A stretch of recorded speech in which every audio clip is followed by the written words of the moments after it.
Bueno, continuamos acá en Vladimir Laguna con Michael Penfold. Michael, te hablaba de la educación, los déficits que tenemos en ese campo. ¿Cómo adaptar nuestra educación a esos retos que tú has planteado, ¿no? Por ejemplo, bueno, para la promoción del emprendimiento, nuevas profesiones, redimensionar las profesiones que se están dando, el pensum de estudio, por ejemplo, lo que los muchachos están aprendiendo, el tema del trabajo como parte de la educación, hasta qué punto hay que volver, por ejemplo, a fortalecer lo que era el INSE, por ejemplo, que existe, pero quizás en el pasado tuvo, en la idea inicial de Prieto Figueroa, una concepción quizás distinta, ¿no? Mira, el tema educativo es absolutamente central en cualquier esfuerzo de retomar el desarrollo, ¿no? Y en el caso venezolano ese reto pasa por temas de calidad, sigue pasando también por temas de acceso, que es muy importante. Pero un tema fundamental, que es el que tú estás señalando, es un tema de pertinencia de la educación. Y que haya esa capacidad de tener una oferta educativa que responda a la dinámica del mercado laboral y que esté formando las competencias que esos trabajos del futuro realmente van a demandar. En el caso venezolano, nosotros tenemos una educación que por un lado tiene un componente de educación superior muy grande, pero que ha sufrido mucho en los últimos años. Hemos venido perdiendo plantas de profesores en universidades públicas y privadas a una velocidad muy grande, y creo que hay que atraer talento. En cantidad y en calidad. En calidad y en cantidad y en carreras absolutamente claves para Venezuela, ¿no?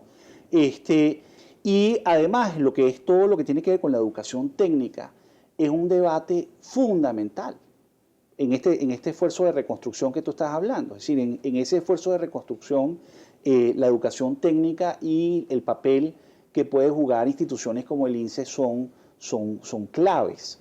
Ahora, para poner como ejemplo eso, ese es un área donde el sector público y el sector privado pueden trabajar juntos y deben trabajar juntos. Y eso supone un rediseño de toda la institucionalidad para garantizar acceso y calidad a ese tipo de educación. Y eso tiene un impacto en la forma como concebimos la educación básica, la educación secundaria y también la educación superior. Ahora, ¿cómo transformas eso? Un gobierno por sí solo no lo va a poder hacer. Eso requiere acuerdos básicos que van más allá del gobierno, que implican una política de Estado, que implican acuerdos públicos privados, que requieren además coordinación dentro del sector privado y dentro del sector público también. Bueno, esa es la institucionalidad que el país requiere. Sin eso, estos temas gruesos, que cada vez son más grandes, porque cada vez son más exigentes a nivel global, es una realidad. Y eso implica un trabajo coordinado, que es lo que en el fondo transforma productivamente una sociedad.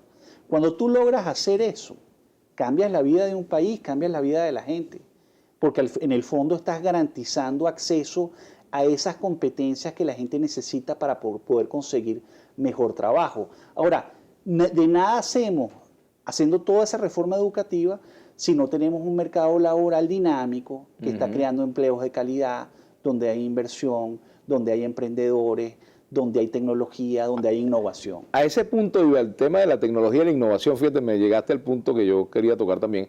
El rol de las nuevas tecnologías en todo esto y el fomento de la innovación, porque eso implica no solamente un fondo, sino también implica una disposición, una voluntad política, en el buen sentido de la palabra, para que esto crezca, ¿no? Pero es que la innovación, al igual que la educación, al igual que el emprendimiento, es un esfuerzo público y privado. O sea, la innovación tiene una fuente de financiamiento muy importante que es pública, porque yo necesito que gente que está dispuesta a arriesgarse se arriesga, y tengo programas que financian y cubren parte de ese riesgo. Pero yo necesito empresas que también estén innovando, que estén invirtiendo en investigación y desarrollo, que estén realmente creando nuevos productos, que estén pensando en nuevas tecnologías. Bueno, eso implica un sector privado que está pensando en el largo plazo, que está dispuesto a innovar, a crear. Ahora, eso requiere un ambiente, eso requiere un espacio, eso requiere una forma en que la gente interactúa de una manera distinta. ¿Cómo interactuamos hoy en día? ¿Qué va a pasar aquí?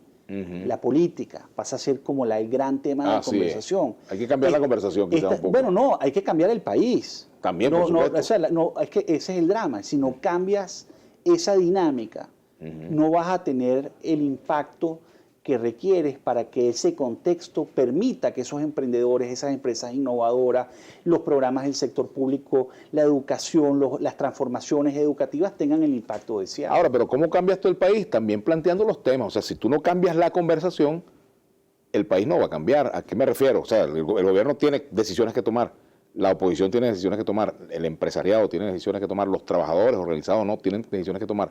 Pero para ello es importante que nos pongamos de acuerdo al menos en una agenda de país, por ejemplo. Nosotros estamos hablando de temas de largo plazo, claro. largo plazo, ¿no? Así es. Y creo que hay unos temas de cortísimo plazo que son fundamentales. Que son ineludibles, ¿no? Y ese tema pasa por acuerdos políticos mínimos alrededor de distintos temas. Yo creo que un tema fundamental es el tema económico. Es decir, si nosotros no rompemos con un modelo actual que inhibe la inversión, que está basado en los controles, que no fortalece los derechos de propiedad, que depende del control estatal fundamentalmente. Bueno, eso es una economía, eso es un modelo que no va a funcionar. Ahora, uno podría preguntarse, bueno, pero ¿la alternativa a eso cuál es? Hay muchas alternativas. O sea, muchas alternativas sobre la base de unos elementos básicos que son muy importantes. Es fundamental los derechos de propiedad, es fundamental tener un sistema de precios relativos que funcione, es fundamental tener una política cambiaria, es fundamental que el empresario pueda asumir su riesgo cambiario y su riesgo comercial, su riesgo, ¿okay? Como empresario, como emprendedor. Y a partir de ahí podemos empezar a construir programas y apoyos que generen el ambiente que estamos hablando. Pero yo creo que eso es lo básico. En el corto plazo, si tú no tienes eso, es difícil hablar de esta visión de largo aliento. Por supuesto. Hablaste de tecnología también, y esto está asociado de alguna manera al cambio del concepto de empleo. La tecnología como herramienta de empleo, autoempleo, es un elemento también importante para promover diversas formas de emprendimiento desde la casa. No, eso es que, mira, ese es un tema fascinante. Sí. Porque como economía petrolera que somos, eso genera una serie de impactos, en particular en el sistema cambiario, que tiendes a apreciar la moneda cuando tienes precios altos, ingresos muy altos, y tu sector servicios termina creciendo mucho. Bueno, nosotros en el sector servicios en general, nosotros hoy en día podemos exportar servicios. Es una economía como Venezuela que siempre ha estado apostando sembrar el petróleo en otros sectores de manufactura, digamos, de agro, de agricultura. Bueno, podría estar sembrando el petróleo en sectores vinculados con el servicio que son muy intensivos en empleo, que son muy intensivos en tecnología. Y eso requiere, pero eso requiere fundamentalmente educación. Esos son sectores que demandan educación. Entonces, eso requiere una transformación también del sector educativo para que pueda realmente competir exitosamente en ese tipo de sectores en el largo plazo. Tenemos que ir a la pausa. Al regreso continuamos conversando con Michael Penfold. Me gustaría hablar un poco también del rol de los partidos políticos. ¿Cómo están los partidos políticos? ¿Están sirviendo al propósito de cambio en Venezuela? Me refiero a todos. O sea, el concepto de partido político, a lo que son hoy los partidos políticos. Vamos a la pausa, ya venimos con Michael Penfold.